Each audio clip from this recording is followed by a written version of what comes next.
Hey, everybody. Welcome to another Tuesday and another episode of Cloud Talk Live. So glad that you're here. All right, well, it turns out you can't hear the music, so I'm going to turn that off. All right, everybody, how are you doing here today? Jeff DeVerter, Chief Technology Evangelist here at Rackspace Technology, and so glad that you are joining us here this morning. I am once again traveling for the company, and you guys are clearly understanding the rules of engagement here. You are introducing yourselves, which is fantastic, everyone. So on the road again over here in lovely Las Vegas, and it's quite early here in Pacific time, but I am delighted to be here with you. So what I'd love for you to do is rules of engagement, folks. Introduce yourselves. Would love to know who you are. Would love to know, well, where in the world you are. So introduce yourselves in the comments, whichever platform you happen to be on. This is going to be such a fun episode. We've got Robyn here, and you're gonna really enjoy that. So introduce yourself, tell us who you are, tell us where you are, and feel free, if you want to give us some other feedback, to send us an email over at solve@rackspace.com. That comes to the whole production team. Producer Daniel's there. You'll get it, I'll get it, and of course Megan as well. Sean, welcome to the program. You ready to learn about some grilling? I hope you are, because that is the show today. Well, the audio for these, as you know, show up in our podcast feed. So if you aren't subscribed to the Cloud Talk podcast, I would encourage you to do so. Just head over to anywhere where you find podcasts. You can see them all listed down here at the bottom of the screen. And not only that, but we've started recording and releasing new full-length episodes of audio only. So the only way for you to get those is to be subscribed. So go ahead and do that. All right, well, let's see who all is introducing themselves here. We've got somebody's here from Kashmir. We've never had someone from Kashmir, so welcome. Of course, Florida, I expect to be in good attendance today with Robyn. And so welcome, everyone. So glad that you are all here.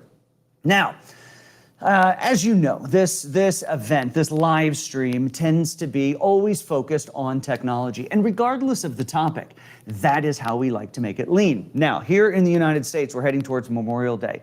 And for those of us, not those of us, I don't live in the South, but for those, or in the North, but those who live in the northern parts of the United States, they tend to wait a while to pull those grills out. Well, this is the first big holiday of the warm season. And so what we thought we'd do here for this episode of Cloud Talk Live is to have an episode completely focused on the technology behind our favorite topic, at least Robyn's in mind, is grilling. Now, I get to introduce you to Robyn Lindars. Robyn is, I've known her, Robyn, we're going to figure it out when you get on here. I think maybe about a decade, at least, I think. But Robyn is the grill girl. If you go over to grillgirl.com, you get to read all about her. She's got all kinds of her own stuff. Look at her right there.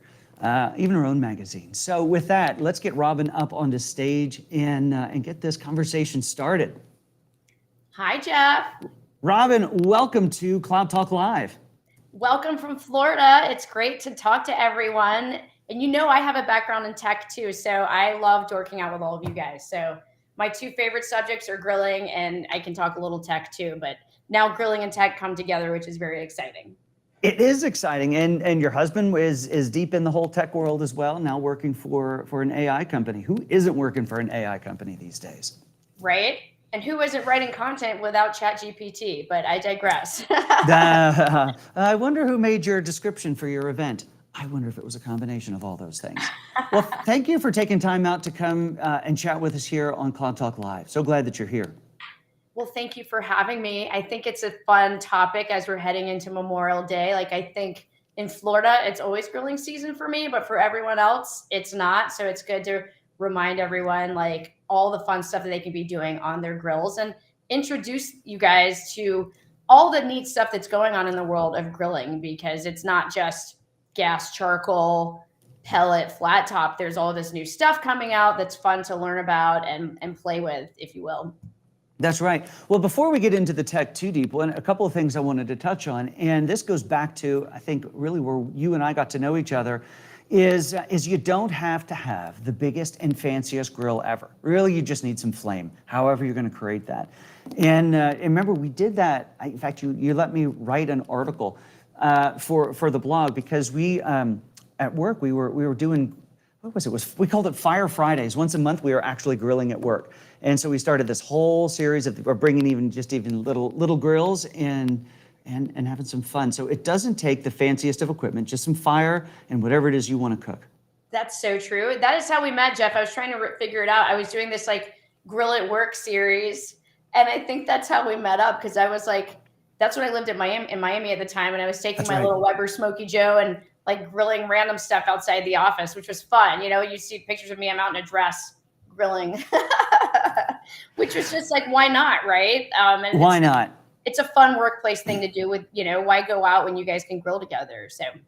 Right, it makes it a whole event, not just having a meal, but preparing the meal together, and you get to do it right there at work. So super fun. Absolutely. Well, and that's really the encouragement, because as we get into some of these grills that are relatively expensive in some cases, you know, it can seem daunting and as if you have to have all the right tools. But the best tool you just need is, well, it's just fire. But let's get into it. There is a lot going on now. Now, what really took the grilling world by storm just even a few years ago are these pellet grills. Tell the world, if they don't know what a pellet grill is, what is a pellet grill? So let me give you guys just a little bit of history. I mean, if you have walked into, for those of you in the US, like a Home Depot, you're seeing a pellet grill probably. Traeger's the one that a lot of people know because they're probably the biggest. But the history of Traeger, of the pellet grill, is that a guy named Joe Traeger back in like 1985 created it. He actually used to work in the like fireplace industry and figured out a way to basically take compressed wood pellets and turn them into essentially a grill. So the way I like to think of a pellet grill is it's like an outdoor appliance. It functions very much like an oven, if you will, which I think is why a lot of women are seeing that as what I like to call your gateway grill. Which my gateway grill was a gas grill, right? So my entree into grilling. But so how it works is that it uses these compressed wood pellets that are fed into what's called a hopper via an auger. So it's got like a motor attached to it that it dumps these pellets into a firebox that then produces fire and smoke. So you're essentially cooking over like an outdoor oven that perfumes your meat with smoke infused air, essentially. So they are a lot of fun. They've gotten a lot of people into grilling or smoking, I should say, and they really do take the guesswork out of smoking because, you know, previously you had the fire management aspect, and now you essentially push a button and that's it. Yeah, smoking used to be a full contact sport of keeping the firebox going, not too hot, not too cold, the right amount of smoke, the right wood, and playing with it. And it was a fiddle fest, as I used to refer to them. But now when you think about the Traeger, I mean, in fact, a lot of times your heat is created just through a propane fire to manage the temperature, but then the pellets are adding to the heat, but then also they're creating the smoke for you. Yeah, and you know, it's cool to see the technology that's coming out. You know, for me, I think a lot of people ask me about pellet smokers, and I think they're fun until they break. I think what most people don't realize, and I have a part sitting outside my office right now that needs to go be replaced, is that they are great until they work. And then when something does go wrong, because there are a lot of moving parts, that's when it comes to needing to troubleshoot and figure out what's gone wrong. And so that's why when people always ask me, which grill companies do I recommend? I usually recommend companies that you don't find at a Home Depot, because you want to be able to call. You want to be able to call someone and get someone on the phone, because those big box stores aren't always the ones that you're going to be able to actually get someone on the phone, right? And if you're trying to figure out which part in this big grill needs replacing, is it the electronics? Is it the motor? What is it? You actually want someone to help you troubleshoot. So I usually recommend like a Green Mountain Grill or a Rectech, which you can get at a dealer, so that when you get to a dealer, you can even talk to your dealer about it, and they're going to have the know-how. Versus a big box type store. So I think that's the difference between like maybe spending more money, but having more longevity with a pellet smoker, versus less money, but having less longevity and taking it out to the curb. Well, yeah, it's super smart. The more moving parts you have, the more things that can break. But we get into the tech aspect of it. In fact, let me bring up a picture now that you sent over, and it just to really show. There we go, Daniel. The amount of tech that exists in these grills. I mean, full color screen on a grill, Robyn. Who would have thought? Coyote is doing some really cool things. So I've worked with all kinds of different pellet grill companies. Any of you guys, if you want to send me an email and ask me for my recommendations, robyn@grillgirl.com. So the Coyote is more of a, I'd say, builder grade model. That's about a $3,500 grill.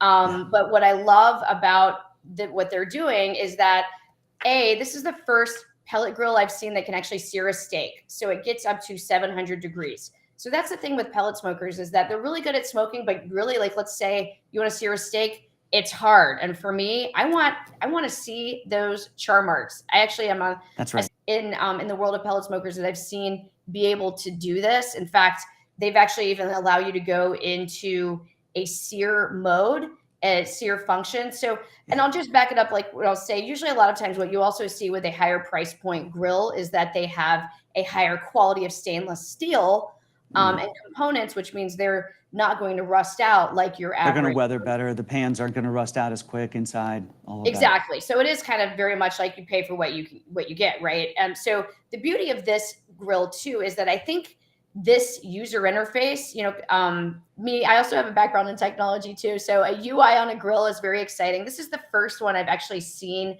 a touch screen that's in color. So I think it's just kind of cool. I am of course impressed by things like UI and design. And this is honestly, for me as a woman, I have historically always found pellet grills to be pretty ugly. Like, let's be honest, right? They usually have the that big black thing. Yeah. Yeah, and it's got the little the smoke cap on the side, and they're just historically ugly in my opinion. Like, I have a whole story about my girlfriend Raven, who's a designer, who she had been totally talked into getting a pellet smoker by my local dealer, and then as soon as she saw it, she's like, nope, can't put that in my backyard. And so what I think is nice about the Coyote is that it doesn't look like your traditional pellet smoker as well. It looks sexy. So for something that's going to take up space on your patio, it's a win-win. But it's going to look good cool to see that tech. You can sear. It's got a color UI, touchscreen, very different in the market. Well, and with all of the innovation that's happening, and with all the different companies that are doing pellet grills, it's also heated up the thing. People are getting a little bit litigious about who owns the patents of these things and who can do what. Tell us a little bit about that. Okay, so let's talk a little bit about the Traeger lawsuit. So as I mentioned, Traeger came up with the idea of the pellet smoker, but they did not come up with the idea of Wi-Fi and cloud capabilities in a pellet smoker. So the patent for actual pellet smokers ran out in 2005, and everyone started making their own version of pellet smokers. And actually, it was in 2012 that the first pellet grill had Wi-Fi capabilities. And it was in 2016, I believe, that Traeger acquired let me back up and say everyone started at this point making Wi-Fi capabilities in their pellet smokers. So it was essentially open source software, because it's the internet. I mean, it's Wi-Fi, and it's right. I mean, it's Wi-Fi. Everything's connected to Wi-Fi. Right. So then in 2016, they acquired the patents to the concept of getting a pellet smoker onto Bluetooth and the Wi-Fi capability. So if you actually look at the lawsuit, and it's kind of confusing, and I'm not a lawyer, but they didn't actually patent the actual technology. They patented the concept. And so then what they did was they sent out a cease and desist to RecTech, Memphis Grills, and Green Mountain Grills. And keep in mind, people have been using this technology for a long time, like at least 4 years, right? And not just in grills, but in all kinds of temperature management, like your Flame Bosses of the world and things like that. And so then Green Mountain Grill filed they basically countered and said this is an invalid patent. And so the point of the matter is that Traeger has been kind of a bully in the industry. And instead of what's the example of a rising tide lifts all ships? Their rising tide is trying to sink the rest of the ships. And so as a general, it's never a winning strategy.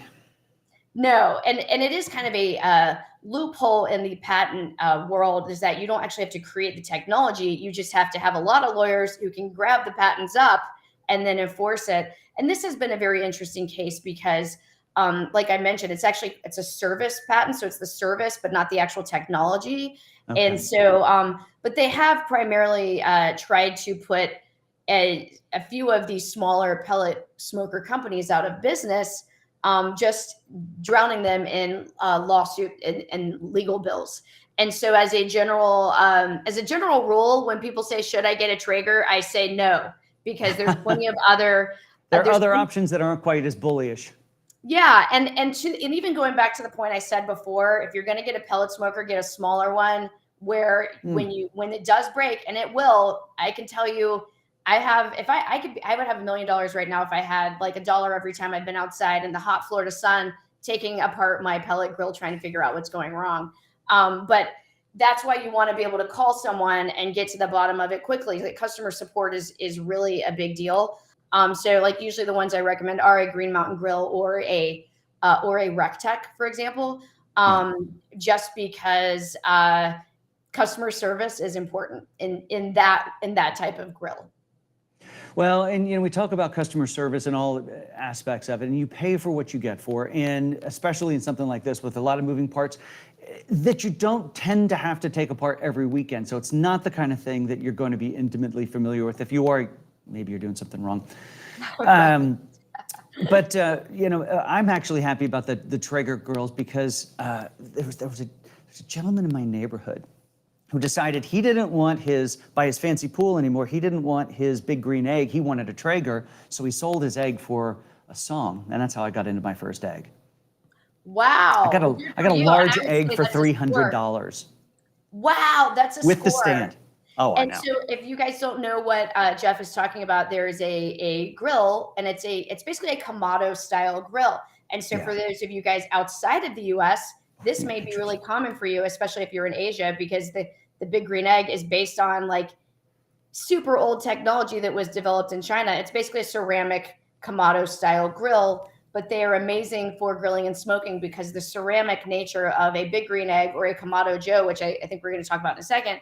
And there's, of course, a ton of people making these now, is that it really does give you a lot of moisture in your cook because the ceramic retains heat and moisture, and it also saves you on your charcoal because you can get a lot out of your charcoal because it does maintain your temperature. And that is why Big Green Egg specifically has a cult following. They're called eggheads because it is an addictive. They have a cult following because they're fun to cook on and they produce. And I was a diehard Weber person before, and then I ended up with this, and I don't even know if I've lit the Weber since I got it.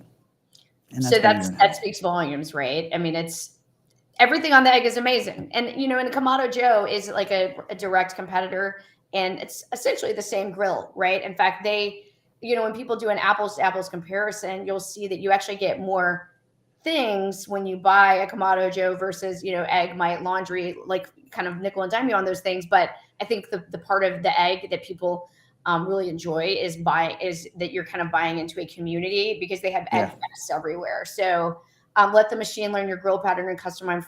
Let's just throw some machine learning onto my grilling patterns, right? And it'll be like, Robyn, we've developed this for you. I love the chat. This is awesome. So, yeah, because then we can take and say, well, I want my steak to be the Robyn profile. Go.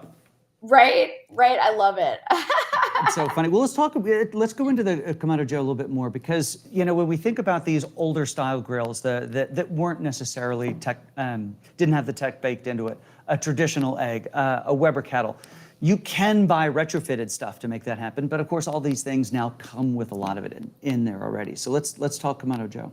Yeah, so Kamado Joe just came out with something called Connected. So essentially you have a Kamado grill, but now they've got the whole digital charcoal experience, right? So they've got the technology built in now where it's got an ignition system. So it lights your charcoal, which I think is really awesome. And I think a lot of companies in this space missed the boat on doing that because Weber had the Weber Performer that's been out for like, I don't know, 20 years. I was going to say decades.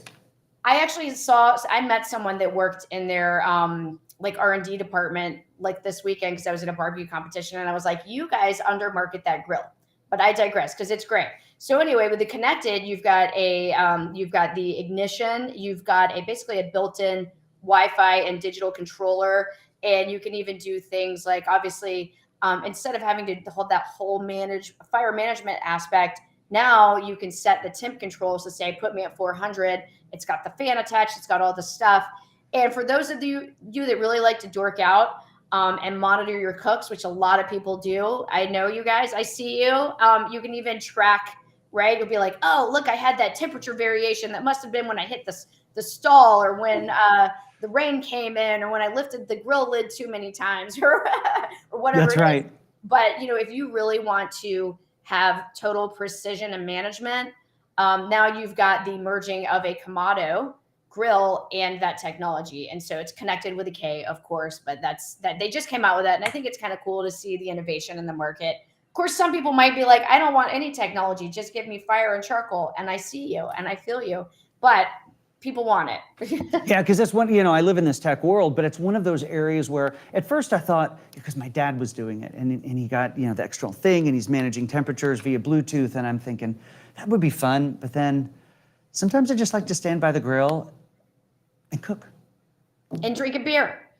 And I didn't say that out loud, but yes. And be one with, let the smoke waft through your hair. And it's about an experience, right? It's a sensory experience. But there's also, when you're going out and you're going to do a brisket, and the brisket needs 12 hours, and you're going to start it at 4 in the morning so that you can have it ready by dinner time, you don't want to baby it at that point. That's when the technology, I think, really, in my life, helps. I 100% agree with you. Like, whenever I use technology, it's when I'm doing an overnight brisket. And yep. I will say, what drives me crazy is half the tools I have don't work. Like, I will tell you, I have so much technology sitting in my garage. I couldn't get the Wi-Fi to work. I couldn't get the Bluetooth to work. It was like the distance, or maybe through my hurricane-proof windows, or all the things, which is why my foolproof method of, in case I still can't get the technology to work, is to make sure I'm just using a Wagyu brisket, because it's so fatty that it's forgiving. So in case I sleep, right. So you're not going to dry it out. Right. In case I sleep through the Texas crutch phase, which I have on the last 2 cooks overnight, it's still moist and I'm okay.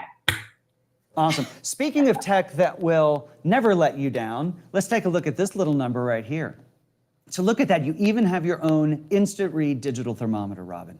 Yep. And so that's kind of like my number one recommendation to anyone is, if you're not using a thermometer, get one. Why guess, right? I always say, why even go through the rubber chicken syndrome? Like, don't serve anyone over or undercooked food. But even, especially for something like a steak, I want a medium rare. If my mother-in-law is visiting, God forbid, she's going to want it well done, which kills me. But, do you even do that? Will you even cook I can't. I really just can't bring myself to do it, honestly. For a pork chop, yes. For a steak, no.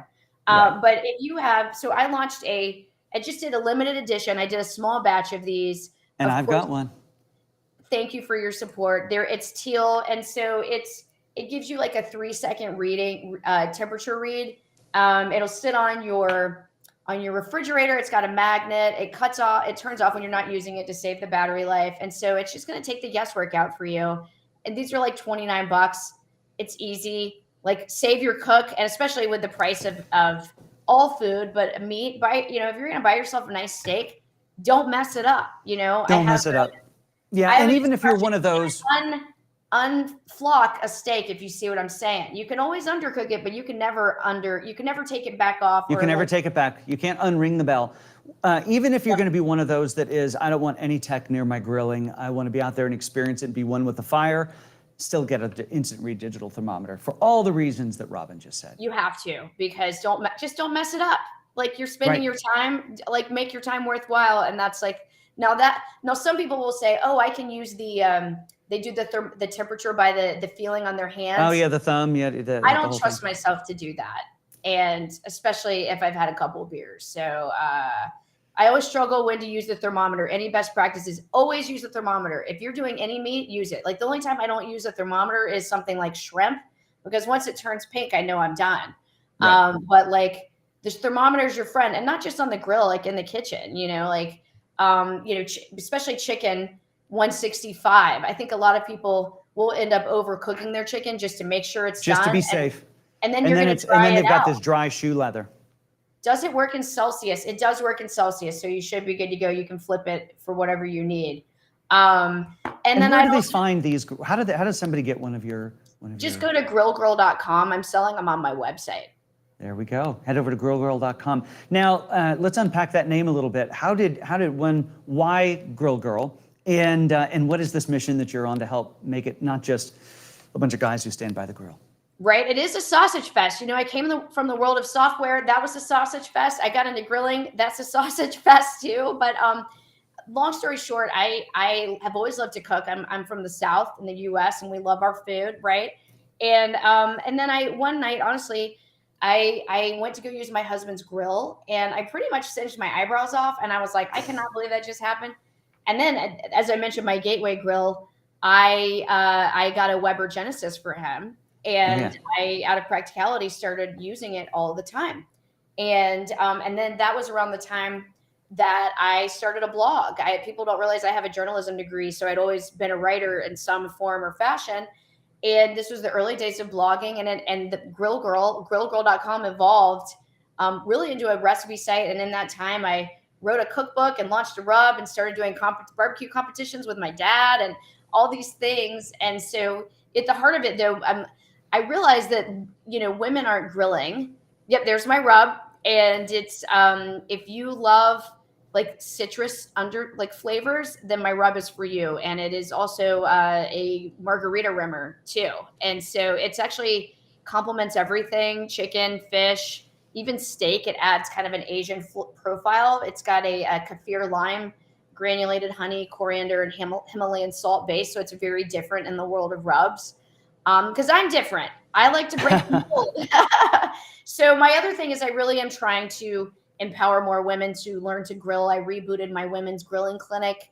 I'm actually working on an e-learning module for women and doing some mentoring, like a mentorship program. Like, just because I just feel like, why not? Like, it's, especially, I have a marketing and sales background in the world of software, but think about it. 50% of the population it could be 40, who knows? I mean, in my world, I see women grilling, but I think your average family, the woman does not grill. She takes whatever she's prepared and has handed it to the husband.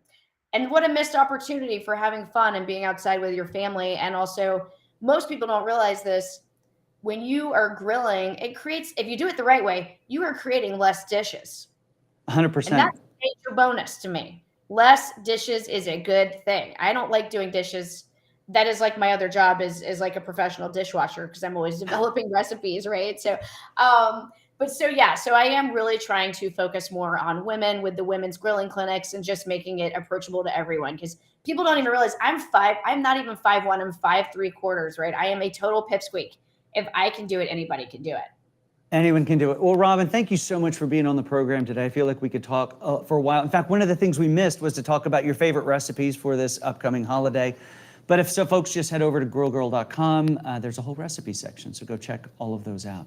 I do have a ton of burger recipes if you need some inspiration. The red, white, and blue burger, the Juicy Lucy burger, the hangover burger, all kinds of good stuff. So you don't have to be basic this weekend. You can try some new stuff. Well, every Friday night is burger night at my house, cooked on the big green egg. Nice. Or on the Weber, depending wherever I am. So I'm going to go grab one of your recipes for this weekend. Well, thanks, Jeff, and thank you guys. It was so great to meet you. If you have questions, feel free to reach out. Like I said, Robyn with a Y at grillgirl.com. I'm more than happy to help you. And I even have a recommended grilling tools page on my website. So if you're looking for like tips and tricks of just my favorite things that I recommend that are tried and true, there you go. There you go. All right, Robyn, thanks so much for being here. And we look forward to maybe having you back as the season progresses, and we'll see what's on the grill. I love it. Thanks so much, Jeff. It's good to see you. Good to see you as well. All right, everyone. I hope you enjoyed that as much as I did. It was great to have Robyn on the show. Now, as you know, every Tuesday morning, just like this one, we do the Cloud Talk Live. Where's the button I push? There it is. I want to thank you for being here. You can find the audio for these as well as everything else in the podcast, so make sure you go check that out. And you can find more information for us over at rackspace.com/solve. That is the thought leadership program here at Rackspace. We're not selling, we're giving away all the information that we have there. Now, next week, I've got Greg Ostrowski who's going to be on. He is from one of our favorite companies and sponsor of the program, App Dynamics, and we're going to get into all things observability. So I hope to see you next week. Everyone, until then, my name is Jeff DeVerter, Chief Technology Evangelist here at Rackspace Technology, for another episode